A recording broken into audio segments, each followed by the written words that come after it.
जय जगन्नाथ महाप्रभु जगतर मंगल हे भक्त समाज। आज मु आपण मानक स्वप्न विषय किछि कहि।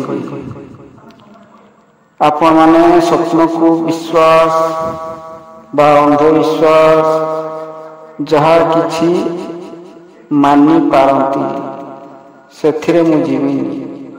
स्वप्न सत्य कि मिछ घटे कि न घटे से विषय में जाऊनी।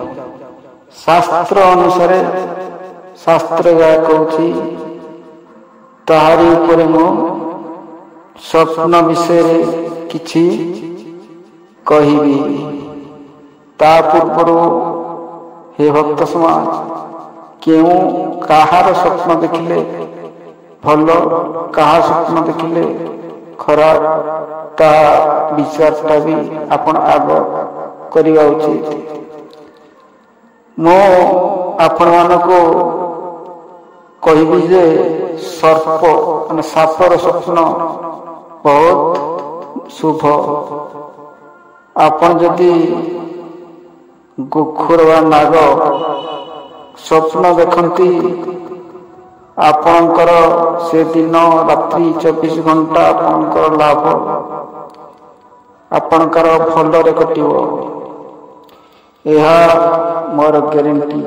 मु रविंद्र कुल्हारी जहा अंगेली बही से कहूँ आपन जदि कौन स्थान को यात्रा करछंती जदि आपन नाग सर्प देखती तेबे विफल हेबेनी विजय होके आसबे। यह नित्यांत सत्य पूर्ण सत्य निश्चिंत विजय अच्छी। आपण रात्रि जदि सही नाग स्वप्न देखुंती आपणकर शुभ मंगलमय भगवान आपणकर 24 घंटा मंगलमय रखिछंती। तेणु केते बेले घटे जेतेबेले स्वप्नटी संपूर्ण सत्य एवं आपण मानकर सत्य पर आधारित हुई चली तेबे से स्वप्न केते मास केते वर्ष केते दिन पर आसे ताहा शास्त्र कहे किंतु स्वप्नर बहुत सत्यता अच्छी। यही स्वप्न पाई आज अयोध्या किसी चमत्कार होइछि। अयोध्या पर से कथा आपण माने जानी कि नहीं जानी किंतु सेठी जदि आपण ए स्वप्न को आधार कर उत्तर प्रदेश मुख्यमंत्री किसी करिसेंती से कथा को जाऊनी। हे भक्त समाज एटी राजनीति किछि नहीं। यही स्वप्न उपरे मु कहिबी जे आपण स्वप्न देखिबा पई शज्या रे शुअंती से शज्या मध्य दायी रुहे किछि परिमाण रे। यदि शज्यार सीमा एवं शज्यार शयन विधि किबा शज्यार का सहित शयन करछंती एभली विभिन्न फलाफल को नहीं स्वप्न आसे। तेणु स्वप्न सत्य केते मिछ केते ताहा हमें शास्त्र जानिबा। मनुष्य माने रात्र रे निद्रित अवस्था रे प्रथम प्रहर रे जो स्वप्न देखती तहिर फल 1 वर्ष मध्य प्राप्त हुए। द्वितीय प्रहर रे देखिले 7 मास मध्य, तृतीय प्रहर रे देखिले 3 मास मध्य, चतुर्थ प्रहर रे देखिले 15 दिन मध्य, प्रभात काल रे देखिले सेही दिन मध्य सत्य हुए वा भोग करती बोली यह शास्त्र कहूँ।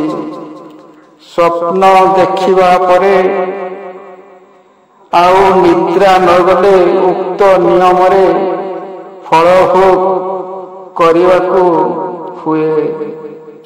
जेबे सेही स्वप्न रे गाई घोड़ा अट्टालिका पर्वत नौका किंबा वृक्षर आरोहण ଏବଂ ଅପର ବ୍ୟକ୍ତି ବିନା ବସ୍ତ୍ର ଧାରଣ ଓ ଅନ୍ନ ଭୋଜନ ଏହି ରୁଦନ କରିବାର ବି ସ୍ୱପ୍ନ ଦେଖନ୍ତି, ତାହେଲେ ତାହାର ଅର୍ଥ ଲାଭକୁ ବୁଝାଏ।